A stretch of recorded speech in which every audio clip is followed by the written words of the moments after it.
Welcome in latest episode of that SEC podcast. I'm your host, Michael Breton. Go by SEC Mike on the Twitters. And there he is, everybody's favorite cousin, father of the year. Happy Father's Day, Shane. Cousin Shane, what's up, buddy? Hey, buddy, what's going on? Oh, happy Father's Day to all the fathers out there. You know what? Come on, old man. It's your day. Enjoy it. The thermostat is yours today.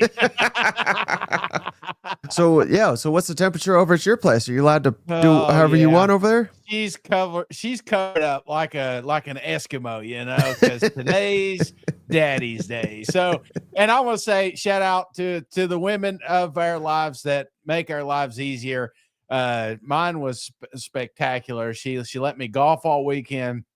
I didn't have to take the dogs out, didn't have to do dog duty, didn't do any chore, didn't do nothing. Just got to do what cousin Shane wanted to do today, and that was golf. That was drink some beer. That was eat where I want, and more importantly, be with you guys this evening. And so I appreciate everybody. And it's not too late if you forgot. They're like, oh shit, I forgot. Text your dad real quick after the show and let him know Happy Father's Day. Yeah, absolutely. And you know who also didn't forget, Shane? Who's that? The legend, JR. He's back. He's back again. Shout out JR. Da-da-da-da. Legend, cousin JR has done it again. This time, Shane, it's Mini Solo. Mini, welcome to the family. The memberships in this podcast are brought to you in part by cousin JR. Yes, thank you, JR. Thank you, cuz. That's awesome. Hey, by the way, best 18 holes I put together today. Low score, 96 today. It was a big deal. And I got a birdie, but I wasn't filming it. The one time I'm not filming it. Oh, wow. I didn't even realize. So you got a full 18 in today, huh? Yeah, bright and early. Well, she got a little upset because she wanted me to go to church with her, which I probably should have done. You know, I'm glad it was raining. I was afraid there was lightning going to hit. You know, she's like, "You can get up early for that." You know, but anyway, it was Father's Day. Brodo says cousin Shane had Cracker Barrel for breakfast, lunch, and dinner on Father's Day. I got to see all three shifts today. You know? Hey, shout out Caleb Log. Shane, he's been a member of the family for 9 months. Yeah. It's 12 a.m. in London right now, cousins, which is where I'm at. But beware the zoo. What's that? North end zone gets done will be cold, hard place to play. Caleb, thank you so much for for being a part of the family here. I was hoping to see Flying Hawaiian on here because he turns his phone off every Father's Day just in case he gets a call. Dad, cousin Tony says you killed a birdie with your driver, is what you probably did. Yeah, I did. I mean, not today. Today was good. Today was a great day. Great day. Yesterday, terrible. Today, awesome. Yeah. And cousin Luis, he's got a question here. Who's the next team preview? It's going to be on Ole Miss Tuesday. Mm-hmm. We're keeping Sunday show. We're still trying to do it like all SEC, so we don't get all in the fall camp mode, so that everybody can be covered. So on this episode, Shane, best home field advantages in the SEC, and I mean you could do it however you want, but I did it as what are the best home fields in 2025. I don't really care what your papaw's got to say about. You know how hard it was to go into Oxford and win a game? I mean, it may have been, you know, and again, all these places when they're rocking, when they're at night, they can be difficult to play. Just ask Alabama, Nick Saban, only place that ain't tough to play, Vanderbilt, and they go and get their ass handed to them by Vanderbilt. So all these places, Shane, are difficult to play. Yeah. But I'm not giving flowers to everybody. No. I'm picking the best of the best in 2025. How's that sound? Yeah, sounds great, man. Sounds great. Can't wait to pick this list apart. Did you have any? Yeah. I mean, okay. I do, but I want to see where you go. I want to see how wild you got. All right, and then hey, we forgot this last week, so we're gonna try to do better. Hell, we introduced a new feature, Shane, and then we forget all about it. So we're bringing it back. Weekly bold predictions.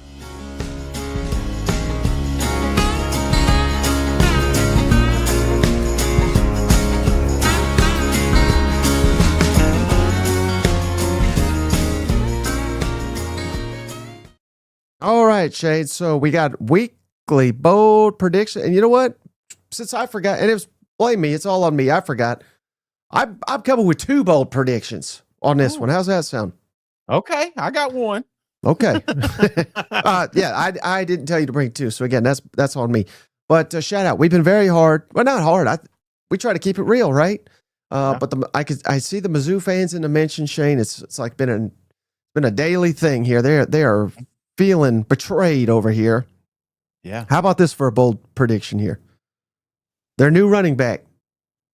I would imagine very few SEC fans have ever seen him play. He played at ULM last season. He led the nation, though, Shane, in rushing among all freshmen, over 1,300 rushing yards.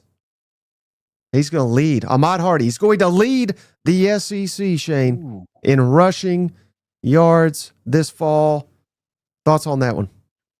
Man, I mean, I'm trying to think of all the running back, all the possibilities here. You know what I'm saying? So what drew you to this conclusion? I mean, was this just a gut check, or was this you heard some good news, or what is it? I mean, everybody that I talked to that's studied the film and all that. Again, I watch his highlights and stuff like that, but everybody loves this guy. It's a combination of that. It's a combination of Missouri, I think, going to have a really good offensive line. Yeah. I think with this new quarterback, Bo Pribula, again, we don't know what he is. He's a wild card. I don't know how effective he is as a passer, but I'll tell you one thing I know for a fact about old Bo, Shane. He's a runner. So I think they're really going to be able to keep people honest because you got to honor Bo. I would imagine early in the season, Bo's going to have some hellacious runs to where they're like, oh God, we got to start covering this guy, right? And what's that going to do? That's going to lead to Hardy killing defenses. I really do think. So I think Missouri is going to be a little bit more ground and pound this year. And they've been pretty effective on the ground every season under Eli Drinkwitz. That's one thing you can't say. I mean, he's got many, many running backs to the NFL. I think Hardy's his next one. That's crazy that's even a bold pick, just because, like you said, of all the running backs that Drink's been involved. I mean, even back to App State, he was putting guys in the league. So I think there's a lot of people that have this guy as the number 1 running back in the SEC, some of even the country. And I think you may be right here. That's what Drink wants to do, establish that running game. And then I don't think they're getting completely away from the flash, but we're going to get back to the ground and pound for sure. Okay. We got a big one here, Shane. Son. Shout out cousin Lewis Hookham. He just gave us $50, Shane. Here's my contribution for my Longhorns. Been a member for 6 months. Love it. We love that, Luis. So right now, looks like it's going to be Texas, unless anybody can beat it. Absolutely. Texas leading the way 50-0 here. But, so we're going back to Cracker Barrel. All right. So I said I got one more for you, Shane. Yeah. One more bold prediction. Sticking with the running backs here. Yeah. Trying to spread the love, but again, I'm pretty confident. I know these are bold predictions, but I'm confident in them. I've talked this guy up this fall or off season. Jaden Ball, Florida running back. Yeah. He's a hell of a running back, Shane. I thought he was fantastic last year. He's a big back. He's a powerful back. He's got the speed. He's going to lead the SEC in rushing touchdowns. So give me Florida's Jaden Ball to lead the SEC. He had 7 last year, which was 15th in the SEC. So he's going to make a big jump his second year in Gainesville. Well, you in the Florida, you couldn't. I mean, I thought, hey, we're going to get through one show without promoting something down in Gainesville. Nah, not so fast, my friend. We go down there, pick the rushing touchdown. There's a lot of good candidates. I mean, there's a big old boy up in Arkansas I think could lead that chain. So yeah. Is there opportunities? Let me ask you this in your heart, because one thing I'm noticing in 2025, Mike, is there's a lot of mobile quarterbacks out here. Do you think there's a chance that the leading rushing touchdown is a quarterback instead of maybe Ball? Oh yeah. I mean, I definitely considered it. And specifically Norris Sellers. I kind of put him up there, but also, I don't know. I'm just seeing on the goal line. Yeah. again, can Sellers do it? Certainly. Hell yeah. And maybe he's not, maybe it's John Mateer who's a really good runner. Maybe it's who's an underrated runner. we talk, well, we don't specifically, but the damn country talks this guy up like there's no tomorrow. Arch Manning. Yeah. He's a hell of a runner. I mean, he could, but again, lead the SEC in rushing touchdowns. I don't know. I think he'll probably get at least 5 or 6, but last year I think it was Sampson with 20 or something crazy like that. I don't know if anybody gets the 20 mark this year, but yeah, I mean, that's a hell of a pick there. I mean, and it could be, wouldn't it be funny, Shane? I pumped up Hardy. What if it was Bo that led the SEC in rushing touchdowns? Yeah, you had the team right, just the wrong guy. So I just wonder, because I feel like this is going to be a year with a lot of quarterback touchdowns. You know how sometimes we get to the end of the season, we're like, oh yeah, we're looking at the top 10 and 3 of them are quarterbacks. I feel like that's what's going to happen this season. Mm-hmm. All right, so Shane, I gave 2. Yeah. Who is you got a bold prediction for us? Yeah, very bold. And I think it's a little skewed, Mike, maybe because we just talked about this wonderful red football team down in Tuscaloosa, Alabama. I just feel like there's a team that is destined to be SEC champs. It hasn't been there in a while. They got it last year. Yeah, no. My bold pick is that Georgia wins the SEC championship. Well, they are. I mean, they are being disrespected all off season, aren't they? Oh, I know. There's just something about these beat up dogs. You know what I'm saying? I can hear. There was a hot video that came out that the SEC network put out the other day, and it was just Kirby acting crazy on the sideline and stuff. And I go back to some of the conversations that we've heard, some of the leaked conversations from those locker rooms. I can only imagine what poison is going to be spewed in that locker room this offseason, Mike. This team is, I think, destined, maybe not for a national championship. We'll get to that. We'll cross that boat when we get there. But I do think that winning the league is the most important thing for Kirby right now, and I feel like he does it again. So give me Georgia as SEC champs this year. Okay. Hey, yeah, and hey, I probably should have led with this, Shane, but we just had K Ford ratings. Yeah. We posted that on Saturday night, so go check it out. But again, he says very, very, very slim margin between these, but he's got Texas 1, Bama 2nd, and Georgia 3rd. So it goes along with your theme. Not a lot of people picking the dogs, sleeping on them dogs, Shane, even though, you know, they still got a monstrous schedule. People don't talk about what a monstrous schedule Georgia has. They always talk about Florida and Oklahoma, but people don't perceive it as such because Georgia's so damn dominant. But this year they get all seemingly the tough games at home instead of on the road, with maybe the 2 exceptions at Tennessee, of course. We'll see what the Vols look like. And then maybe, perhaps, Florida in Jacksonville. So at Auburn, too, I guess you could, I know you would make the case for. Yeah. I wouldn't. But a lot of people would. That's a fair one, too.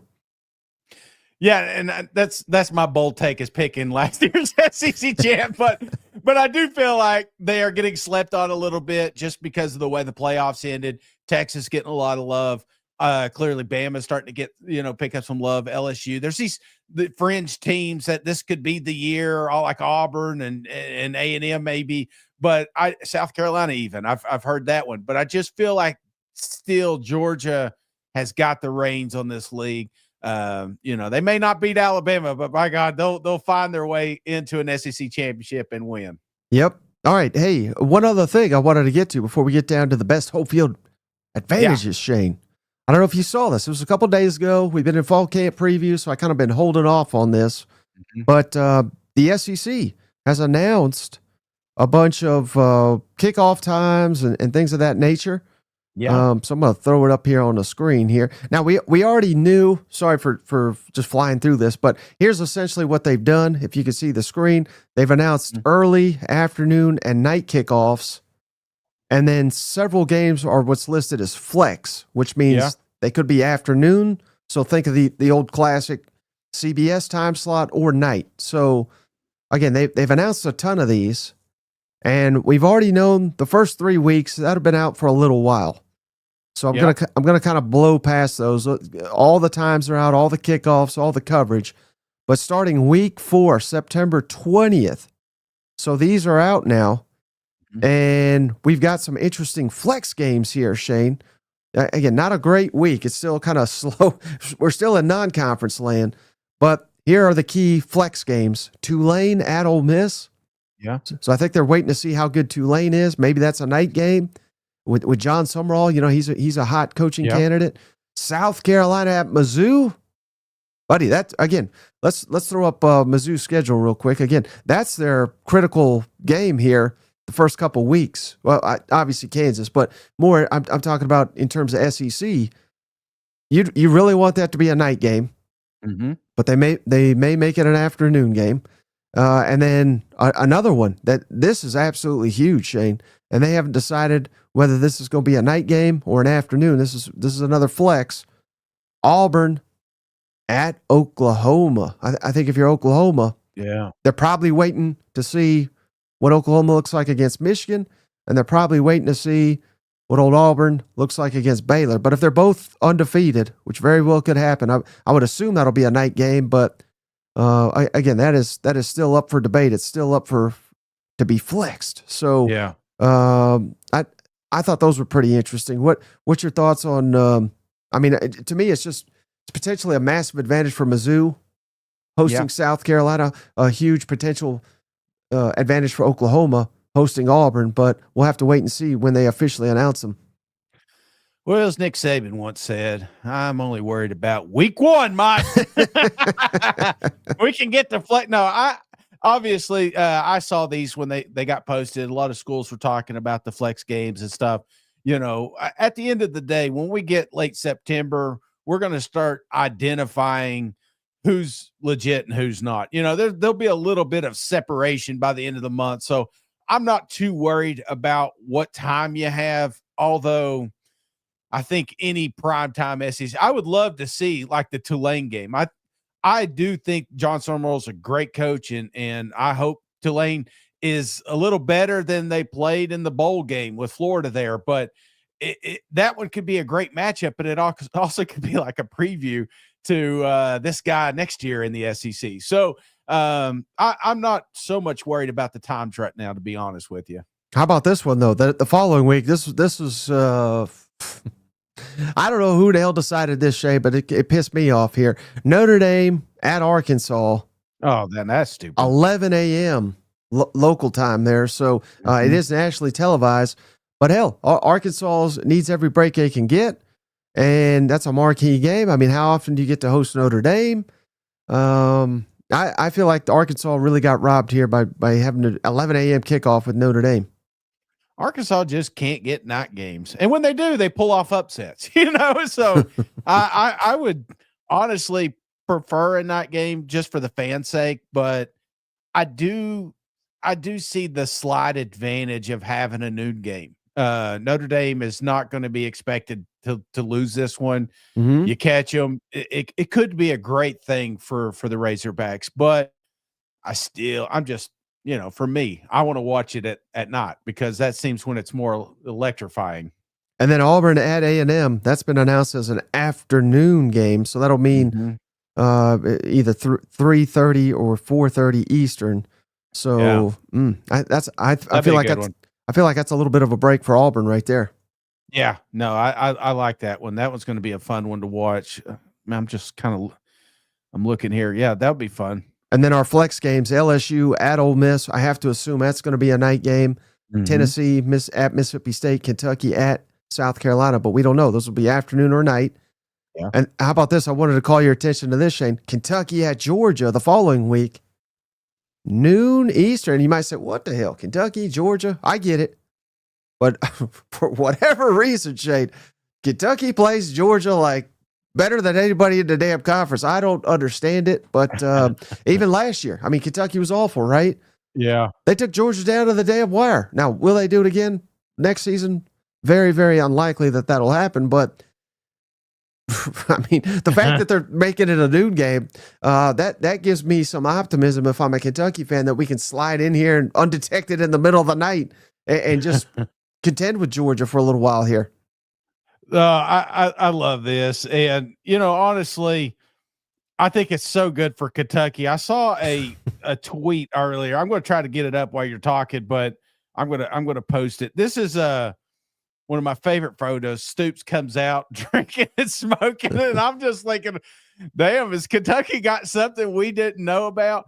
This feels like one of those typical Georgia Kentucky games that gets into late in the third quarter, and there's an 8-point difference. You know what I'm saying? I do still think Georgia wins this game, but this one being pushed that early, I don't know. Maybe if you get one of those over-unders, you may want to favor Kentucky in this one.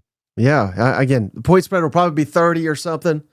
Yeah. And it'll be a 10-point game. I mean, I can't explain it, but that's just the way it is. And then how about this? This is interesting, Shane. Texas at Florida flex. So not sure if that's going to be a night game or not, but that would be a huge advantage for Texas if they can avoid the swamp at night. Now, again, they may I would almost bet that it is going to be a night game. Yeah. But what a tough one that would be for the Florida Gators if they're at LSU, at Miami, and then they come home to Texas and the TV throws them on in the afternoon instead of the evening. I don't know. I want that game at night. I don't know about you. No, I just found this photo. I got to post it here. So this is from Big Blue Kodak. Look at Coach just having him a good old time there, drinking some, probably some of his bourbon there and having a cigarette. He's ready to whoop Georgia's ass, ain't he? What the hell's he? Yeah, I think he's just enjoying that buyout life before it even hits him. You know what? That's what people are saying. They're like, that's a man that knows he's getting a $44 million check at the end of the year, whether he wins or loses. Now about this, another one, Shane. The next weekend, October 11th, travesty here. Travesty. Alabama at Mizzou, 11 a.m. 11 a.m. Oh, this could be the damn best game Missouri. I know they're all fired up about Kansas. I don't give a damn about Kansas. Bama's my team, my pick to win it, the SEC this year. This is your opportunity to prove to the nation that you are elite. And they're sitting here saying, "Oh, well, you can play that game at 11." Like, what the hell are we doing here? Yeah, no, that one is uncalled for. You know what I'm saying? It's not like Kansas is coming in here with a bad team either. So I feel like there would have been a lot of people watching this one. They missed an opportunity. So yeah, terrible pick.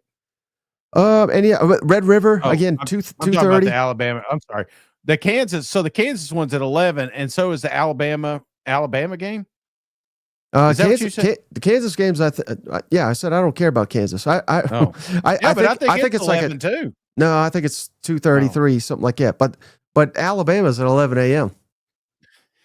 Yeah, I mean maybe they're going off last year. You know what I'm saying? I mean, a lot of people turned that game off after the first quarter. Yeah, I hear you, but I didn't, Shane. I didn't. They got the leading running back, So.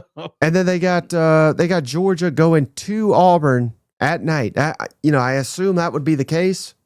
Yeah, but again, Auburn can be quite hostile. We're about to get to the home field rankings, and some people think it's the best home field advantage, and I think it's ever existed in the world. You know what I mean? I'm not putting it up there, but again, Georgia having to go at Auburn.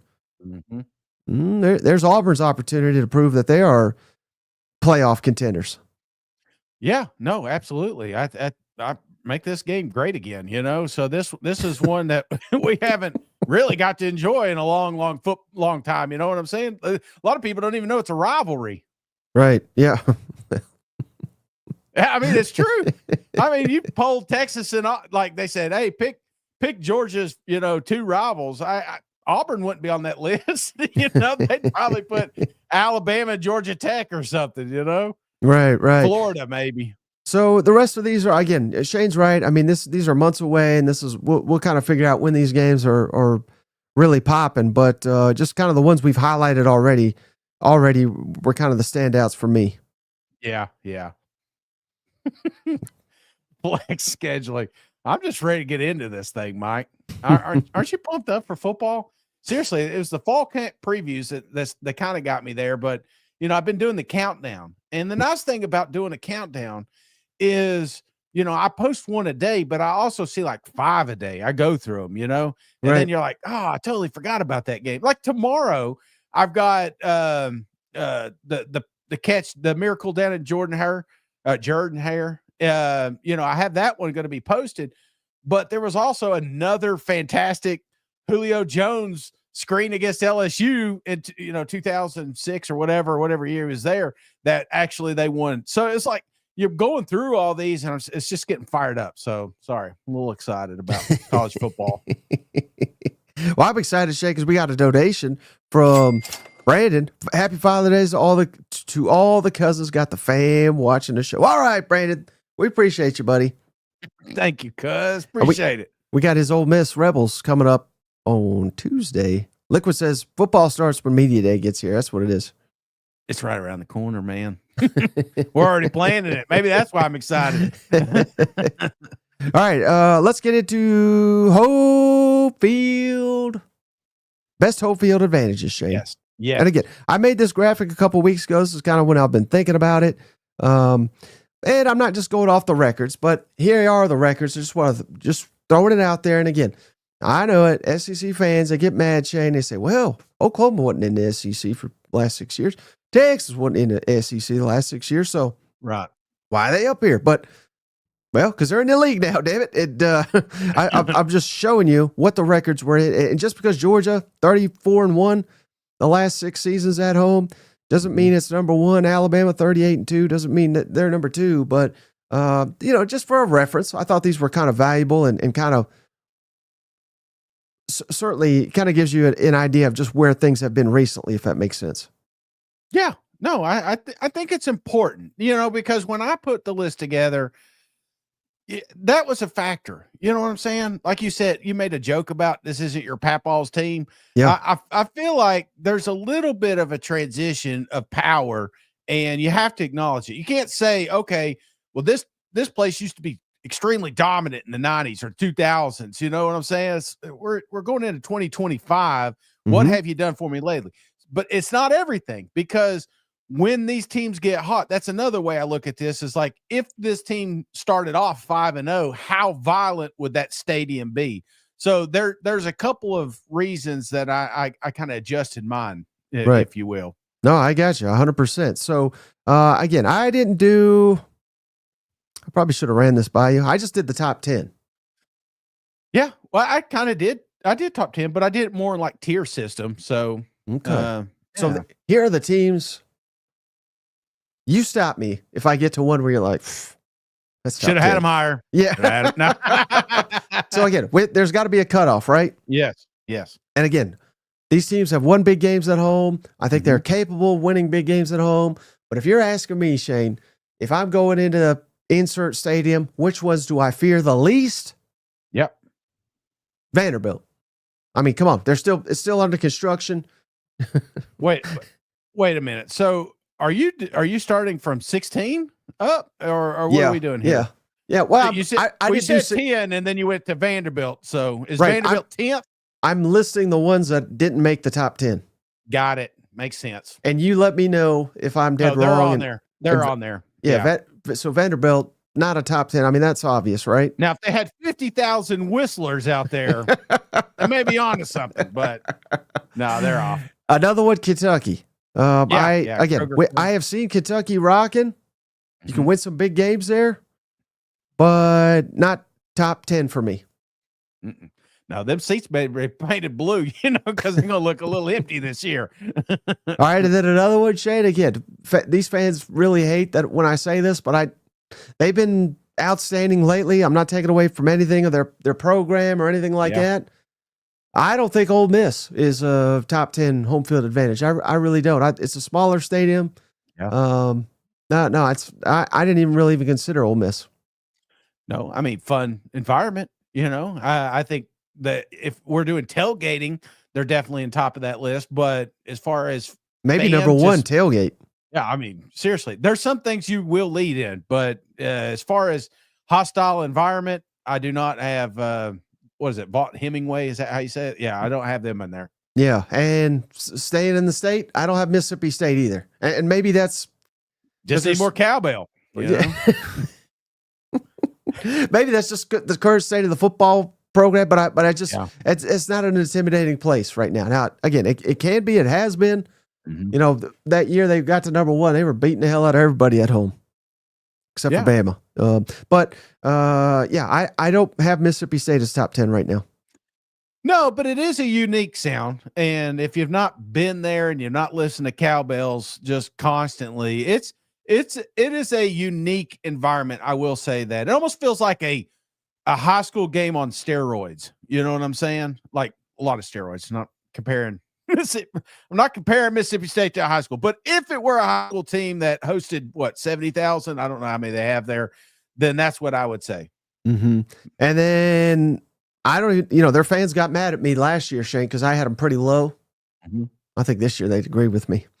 Give me Arkansas. I do not have them in the top 10. Not currently a great home field advantage. Although they did beat Tennessee, but that was their their lone big win here in a while. It could be, Mike, but it's not there right now. And I don't like the fact they use two stadiums, and that's not my spiel, but I'm just saying, I just think maybe that takes a little bit away from it as well. But yeah, I'm right there with you. It's a fun environment. I think that this could be a great place. But if you're playing at noon all the time, it's not a scary situation to walk into. And then final one for me, Shane. So then we can get into the top 10. You let me know. Sounds like we're in agreement all the way up to this point. Their home field record has been outstanding here lately, so I may be way off the mark. I do not have Missouri as a top 10 home field advantage. Tell me you've not been to Missouri without telling me you've not been. Huh? So I'm missing what? Who do you not have as top 10? I don't have it ranked like that. Let's see. No, I mean I had Mizzou slightly missing it myself. But your list is wrong. I thought it was great. I really did think that the whole I think it was skewed a little bit because it was so cold, maybe. The problem with that I had was the tailgate scene. Even though they were very inviting and it was awesome, it was a slow start. It was one of the slowest starts to tailgating I've seen. And I'm going to pin it because it was snowing. So maybe that was part of it. But as far as in the stadium, my section was freaking rocking. I'll tell you that right now. I was drunk. We had fun. It was one of the craziest football games. And I think that's why I was so close to putting them in there, just because of how wild that environment got. It was a cool scene, but it's right there. I mean, the SEC is loaded with home field advantage. I'll tell you what, Shane, they whoop Alabama's ass, they beat A&M's ass, and beat South Carolina. Yeah. We'll have to put them in this list next year. Yeah. You got to go out there and do it, Well, and two, the stadium's getting bigger, so right. More bodies in there becomes a louder environment. You know what I'm saying? Mm-hmm. It's just science. All right. So here's my top 10. Yes. Numero 10. Mm-hmm. Texas. And I docked him, Shane, for we've seen the water bottle throwing, right? So again, lost to Georgia. They're pretty damn good. Their record is pretty elite here at home. Yeah. Not necessarily SEC, but I think it's solid. It's very solid. I think it's more they have an excellent team now is why they're winning so many damn games at home. But I would not put it among the elite in the SEC. And I thought you liked it. I'm trying to figure you out, Mike. Just when I think you like Texas, you come up with this. I'm surprised you didn't kick them out of the top 10. But you are right. and I would have, the only reason that I would have moved it up is like you said, because forget the environment. If you come out of there with a loss, then it's a tough place to play. So you can't argue with that. I mean, hell, Alabama, I'll never forget when they went over there, they barely survived. You know what I'm saying? It took penalties and missed calls for Alabama to win a damn football game. So do I credit the home field advantage, or do I just credit it being an early game and Alabama wasn't ready? I do think Texas is a tough place to play, but look for them to. It's different. It's a different town. I could tell. It's not quite there yet. Mm-hmm. All right, same deal. I think number 9. I mean, the record's elite, Shane. I think the fans are a little bit spoiled. Yep. And I think if you're going to this place, you're more afraid of the talent. Mm-hmm.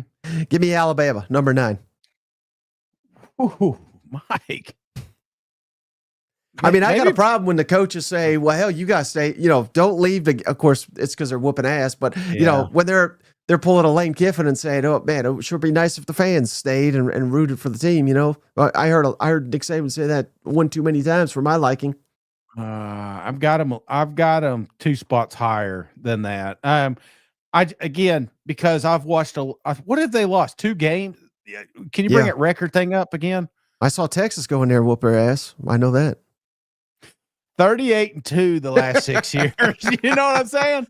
Well, they had the GOAT too, I don't know. Maybe it's the ball in me. There's been a lot of games I've watched down there that I didn't want to play. So I naturally want to push him up higher. But I'm kind of with you. Bama is a little bit spoiled. I think they're coming around though. You know, they are halves that have had for a long time, but now that they don't have it, they're getting a little more passionate for it. It also it kind of reminds me of that transition that Georgia had a few years back, for them old heads getting out of there, and finally these kids are like, hey, let's make this place special. I feel like that's what's going on still. A little too much money floating around in them they need watching the game, talking to each other about their stock portfolio. That's what I feel like happens sometimes in the Bama game. But you're right. This is a place that is tough to play just because of the football, because of the product they put on the field. But environment, I have them a little bit higher than you, 2 spots higher. And I honestly, Shane, I had them 8, but I can't put who I had 9. I moved them to 8. I can't put them any lower than 8. Mm-hmm. Give me South Carolina, where on certain nights, Shane, this place probably top 3, maybe even higher. I don't know, but on others, I don't know. It's a very winnable place to play sometimes. I don't know how to explain it. They got some damn voodoo down there. Yeah. Hell, I know they've had some tough times here, but you're 24-16 and you're in the last 6 years at home. Give me South Carolina at the 8 spot.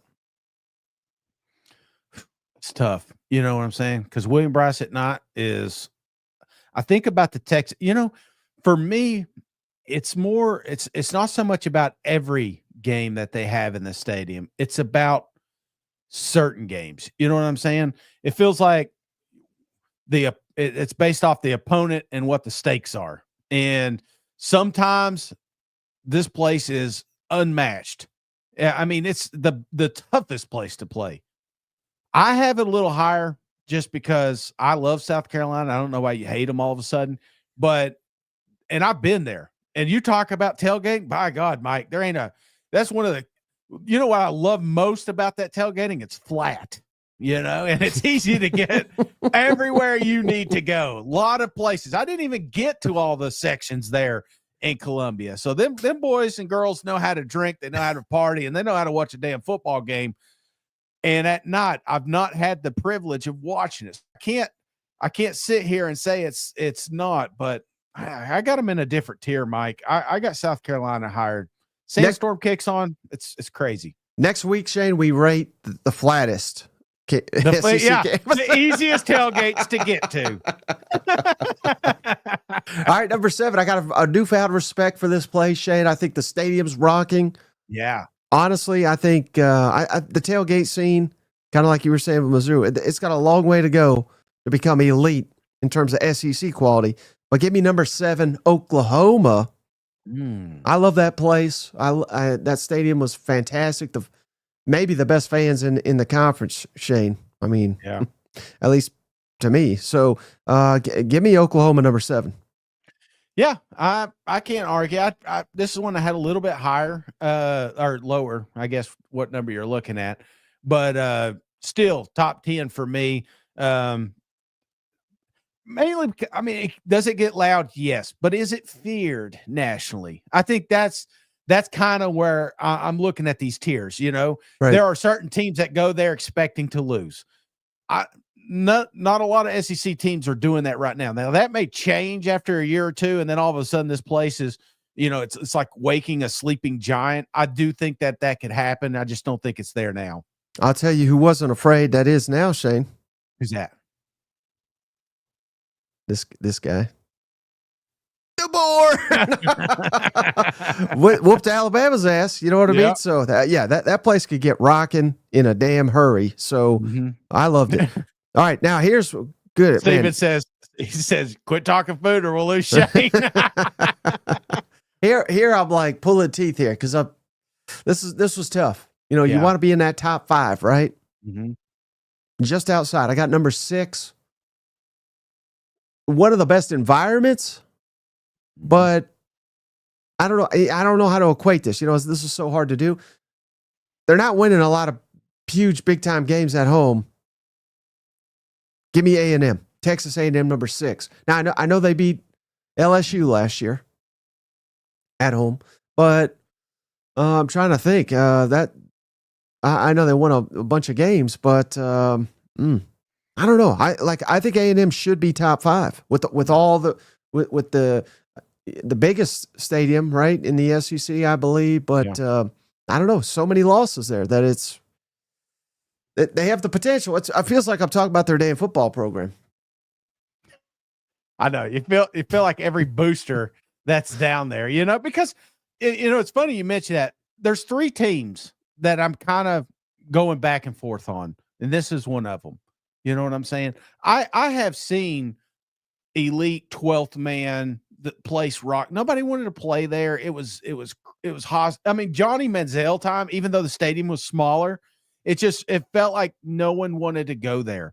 But it's kind of slipped. How many 8-4s can you do before people aren't fearing you as much as they should at home?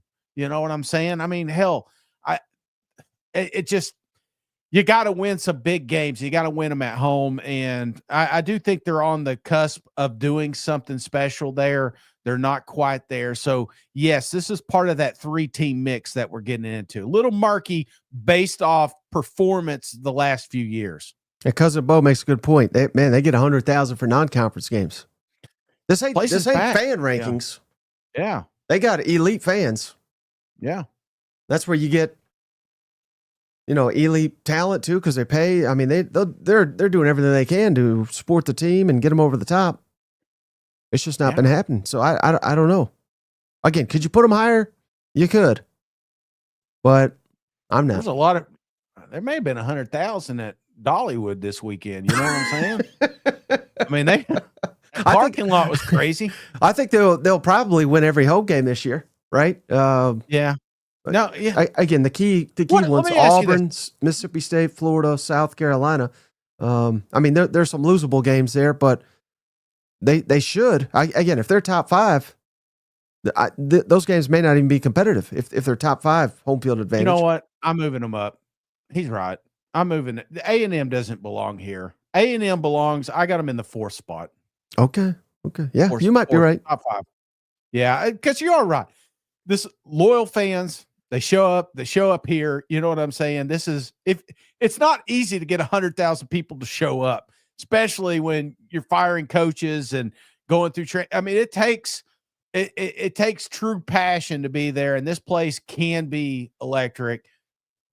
I mean, they got unique stuff that going on during the games and stuff, but I would say top 5. Because I have seen it. I think 2000, Butch Jones, 2006, that place was crazy down there. You know what I'm saying? Yep. All right, number 5. Mm-hmm. This is the one that's been in the news lately here, Shane. Give me them Auburn Tigers. Again, all the bad stuff I say about Auburn. I still think they got to again, they're kind of like South Carolina, where the right time, that place got a little voodoo, but it's not had the voodoo. Now again, they'll say, well, hell, Brian Hart. They blame they blame literally.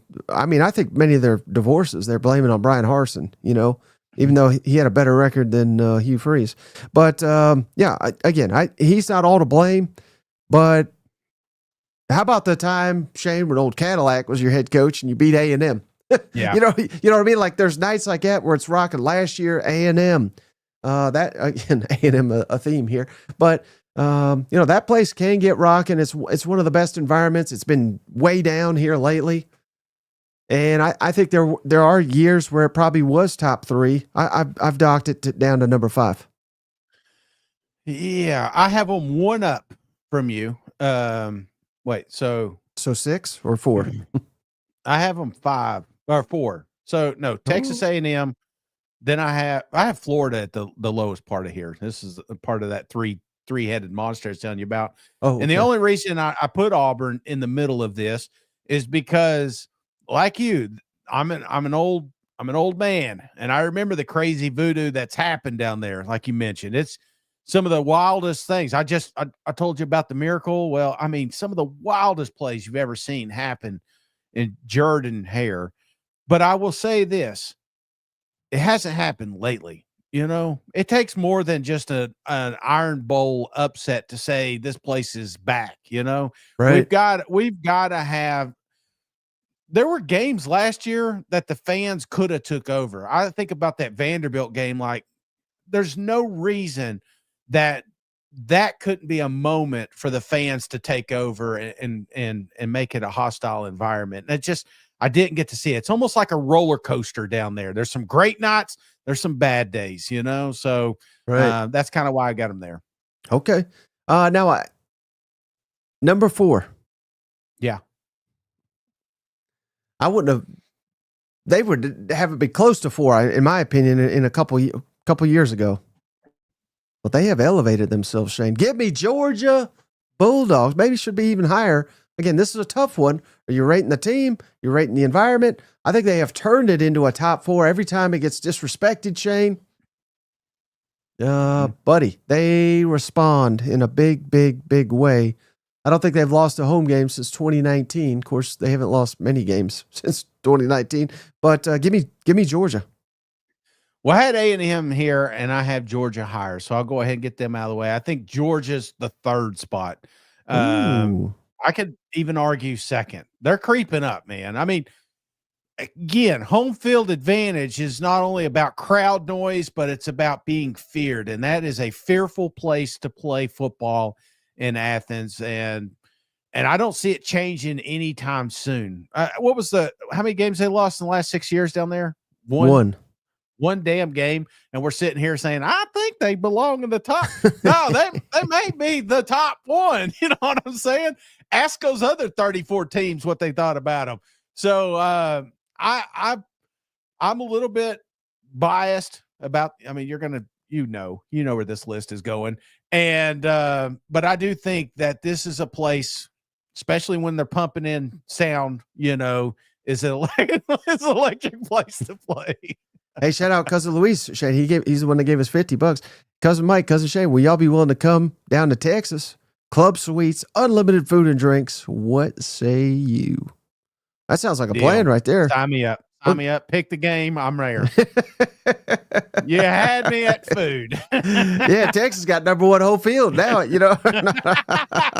Oh, we were just messing with you. Get the real list out, Mike. All right, number 3 on my list, Shane. Yes. And I'm really splitting hairs, this top 3. I think they're kind of in a league of their own, personally. Uh-huh. Give me LSU. LSU number 3.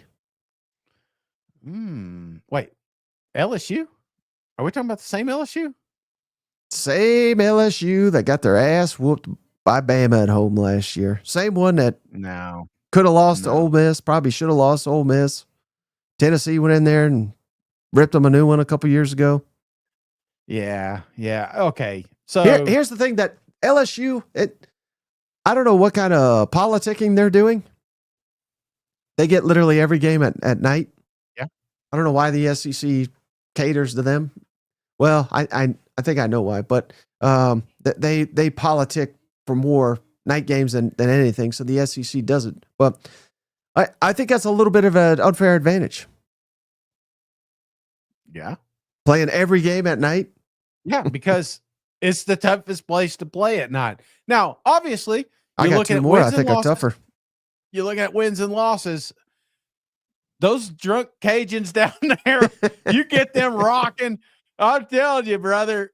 When LSU because it wasn't that long ago, Mike. I mean, it was 3 years ago they were electric. 2 years ago they were electric. Yeah, they fell off a little bit, but I think it bounced right back. This is the ultimate sleeping giant right here.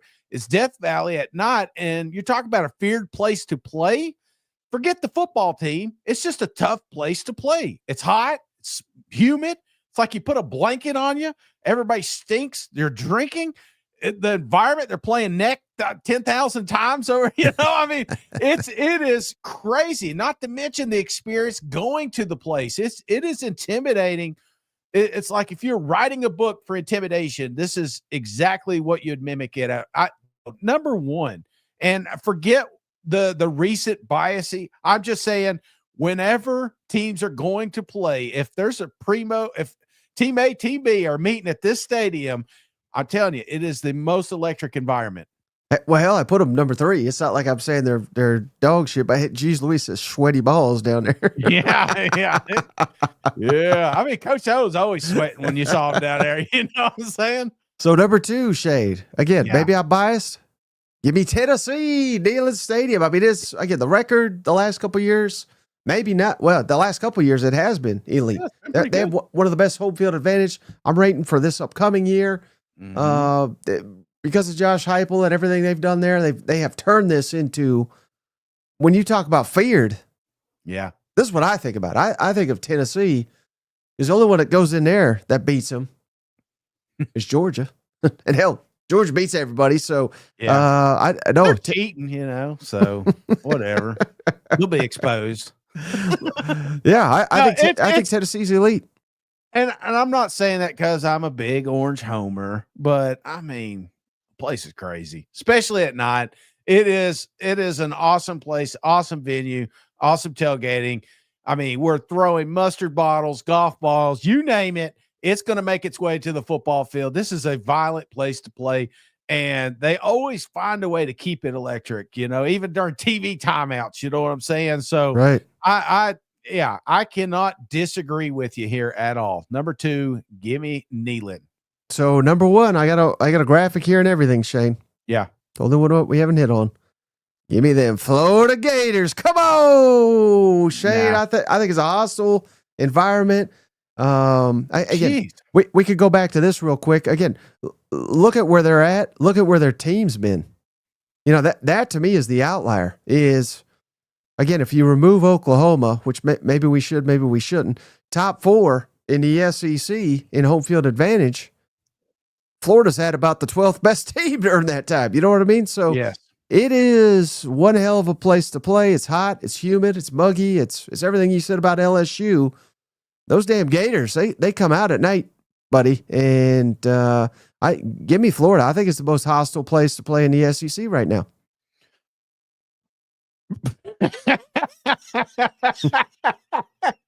Are they slipping you money that I don't know? Is there like something going on that you haven't told me? I haven't heard from our tax guy yet. I'm just trying to figure out all this damn love for the Swamp. Is the Swamp a crazy place to play? Absolutely. Back in the day, people would wear. I've talked to a lot of people that go to. They would wear either neutral colors into that stadium, so they wouldn't get spit on, so they wouldn't get shit thrown at them. You know what I'm saying? They wouldn't even wear their team colors in there because it was such a hostile environment.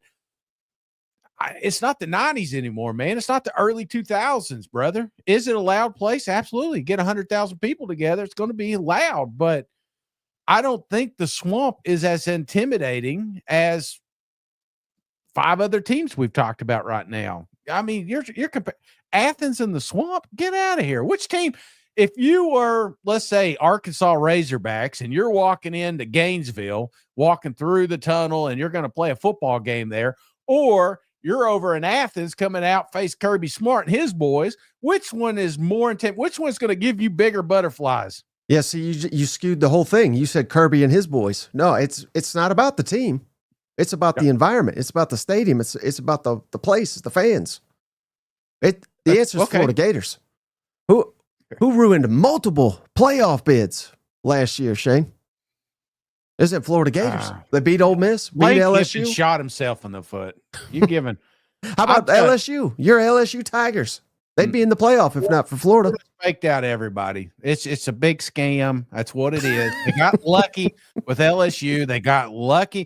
Tulane. We just talked about how good Tulane is. Everybody put a pin in it saying, "Oh man, look how Tulane." Well, Tulane sucked in the bowl game, man. They were out. They didn't carry anymore. Well, that wasn't a home game. Yeah, I know, but I'm just saying. Hey, Cousin Adam says Shane's acting like Mike told him Huddle House is better than Waffle House. Get the hell out of here. You ain't gonna believe this, Mike. It may bring you back, but they're putting in a Waffle House down here at the exit. Just throwing it out there. Just throwing it out there. So which one you got the biggest? It sounds like Florida, certainly, but which one is your second biggest issue here? LSU at 3? Oh yeah. I mean, you're not far off here. I've got LSU, Tennessee, Georgia, and I have Florida. And it's not like, again, we're splitting hairs here. I just told you how bad Florida is, but I still got them around the 6th spot, I believe. Yeah. So I got Texas A&M 4. I've got LSU 1. Yeah, I got LSU 1. I got Tennessee 2, Georgia 3, Texas A&M 4, Auburn 5, Swamp 6, and so on and so forth. So we're not too far off here, but the Florida one just kind of surprises me. I mean, it almost feels like we're basing it off how good we think they'll be this year. Yeah. No, I'm basing it on all the damn games they win at home, Shane. That's SEC Mike. Tag him. I'll put my list out there. I'll get the one the thumbs up. You send the shit his way. Liquid says, but the environment at Huddle House, though.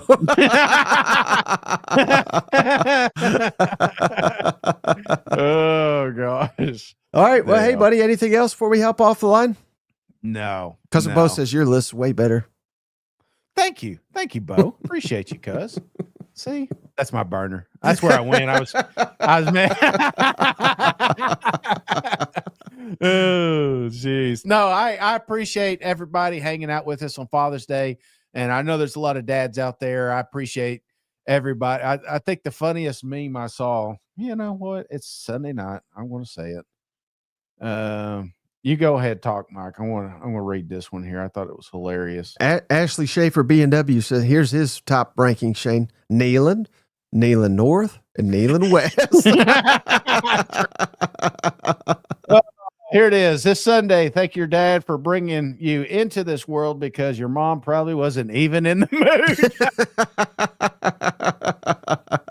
Oh, no. Hey, I appreciate everybody. Thanks for the thumbs up. Be sure to have those notifications on. Tuesday or Monday, we'll have Steven. Obviously, the smart one will be here tomorrow. Tuesday, we're going to have, is it Ole Miss? Ole Miss. And then Wednesday, we'll do Texas is leading right now, right? Texas on Wednesday. So those will be our next 2 team previews.